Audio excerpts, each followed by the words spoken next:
बिस्मिल्लाहिर्रहमानिर्रहीम इय्याका नअबुदु व इय्याका नस्तईन। सर, आज यहाँ पर जो अमन अमान के सिचुएशन के ऊपर तकरीर हो रही है, तो ये मैं तमाम लोगों से सुन रही हूँ। यहाँ पर लॉ एंड ऑर्डर पे जब बात करने लगूंगी तो उससे पहले मैं अपनी तकरीर से एक शेर से आगाज़ करूंगी। ये बात सच है, तुम्हें जुल्म में महारत है। ये बात सच है, तुम्हें जुल्म में महारत है। ये बात भी हकीकत है कि हम डरते नहीं हैं।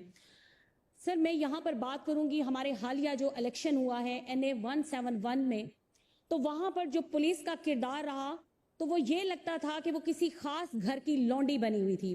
सर, मैं खातून हूँ, मिडिल क्लास फैमिली से हूँ, इलेक्शन लड़ के आई हूँ और मैंने फ्यूडल्स के खिलाफ इलेक्शन लड़ा।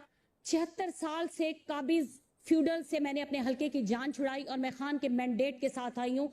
एक सिंगल वोट भी सर उस हल्के में मेरा नहीं था। मैं सिर्फ, मेरा जुर्म ये है कि मैं खान के टिकट के ऊपर, मैं PTI के टिकट के ऊपर इलेक्शन लड़ के आई। मेरे हाथ में PTI का झंडा था।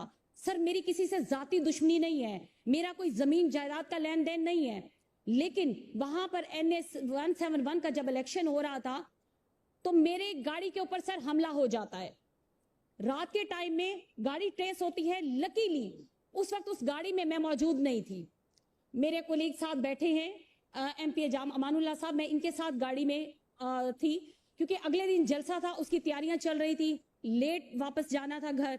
तो मैं अपने इस कोलीग के साथ चली जाती हूँ। पीछे हमारे जो वर्कर्स थे 3, वो उस गाड़ी में मौजूद थे क्योंकि डेली उस गाड़ी के ऊपर मैं होती थी तो मेरी गाड़ी ही ट्रेस हो रही थी।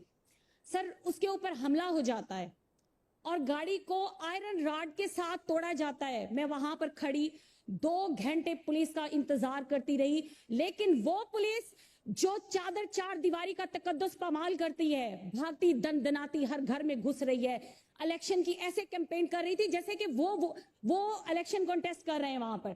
सर, वहां पर मकामी जो SHO था जाहिर पीर का, वो जब मेरे वर्कर्स के घर जाता है, चादर चार दीवारी का तकद्दुस पामाल करता है, तो उनको कहता है बाकायदा, मैं औरत हूं, मैं खातून हूं, मुझे गालम गलौज करके कहता है कि जी आप उसके साथ क्यों खड़े हैं। वो मेरे लीडर को गालियां देता है, वो खवातीन को अंदर घुस के कहता है कि जी हाथ खड़े करो, ऊपर हैंड्स अप करो। सर, मेरा सवाल ये है कि क्या एक SHO को ये अथॉरिटी किसने दी थी? क्या वो SHO है जो मेरी आवाम के, मेरे हल्के की आवाम के टैक्स के पैसों के साथ तनख्वाहें लेता है और वो हमारे हल्के में घुस के खवातीन को कहता है कि हैंड्स अप करो, तुम लोगों को सजा है? सर, ये यहाँ पर लॉ एंड ऑर्डर है, यहाँ लॉ एंड ऑर्डर की ये सिचुएशन है। और जब मेरी गाड़ी पे हमला होता है तो मैं 2 घंटे पूरे रोड के ऊपर खड़ी वेट करती रही। मैंने 2 कॉल्स की, 3 कॉल्स की, DPO को कॉल की, DSP को कॉल की, SHOs को कॉल की। सर, उस वक्त कोई नहीं आया। उस वक्त में खड़े रहे। अगर उन्हें पता होता कि यहाँ पर PTI का जलसा हो रहा है तो वो दनाते वहां पर आ जाते। आज यहाँ पर मेरे एक कोलीग भाई कह रहे थे कि जी फलां डाकू ने ये तस्वीर लगाई हुई है जी यहाँ पर PTI के झंडे की, तो यही गैरत कर ले कि ये PTI का उसको वर्कर समझ के यहाँ पर उनके घर पहुंचे। सर, हमें कच्चे के डाकुओं से इतना खतरा नहीं है जितना पक्के के डाकुओं से खतरा है, जितना इन फ्यूडल से हमें खतरा है।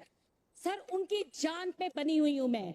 वो मुझे मारना चाहते हैं, वो मुझे अपनी राह का पत्थर समझते हैं, वो मुझे राह से हटाना चाहते हैं और पुलिस उनकी लौंडी बनी हुई है। सर, मुझे ज्यादा तकलीफ इस बात की होती है जब मेरे वर्कर्स के घर में घुसते हैं, दनाते जाते हैं। मेरे वर्कर को उठाया जाता है जाहिर पीर थाने में और वो SHO कहता है कि जी इसको थाना सदर में पहुंचाएं, ये मेरी अमानत है। 2 दिन वर्कर वहां पर बैठे रहते हैं, उनकी गिरफ्तारी नहीं डाली जाती। सर, 2 दिन के बाद कहा जाता है आप फलां पीपल्स पार्टी के फलां बंदे की कॉल करवाएं।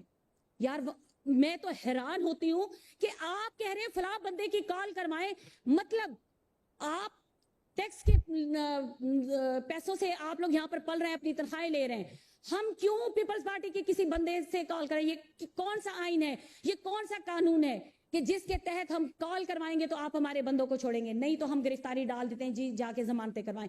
यहाँ पर अब भी गैलरी में मेरा एक वर्कर बैठा हुआ है। सर, उसका जुर्म यह था, उसने एक दिन झंडा उठाया और हमारा एक प्रोग्राम कॉर्नर मीटिंग अरेंज कर दी। उसके बाद शाम को वो गिरफ्तार था और वो 3 दिन सर बैठा रहा है और उसकी जब जमानत का परवाना लेके गए, इसके बावजूद उसे रिहा नहीं किया गया कि इलेक्शन गुजरेगा तो आपको रिहा किया जाएगा।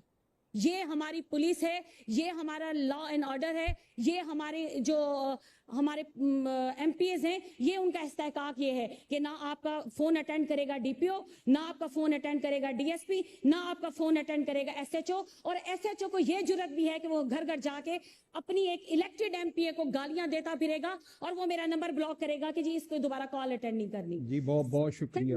سر میں ابھی ایک بات سے میں اپنی اس کو وائنڈ اپ کروں گی ایک شعر کے ساتھ کہ ان کالی صدیوں کے سر سے جب رات کا آنچل ڈھلکے گا, جب دکھ کے بادل پگھلیں گے, جب سکھ ساگر چھلکے گا, جب انبر جھوم کے ناچیں گے, جب دھرتی نغمی گائے گی, وہ صبح کبھی تو آئے گی.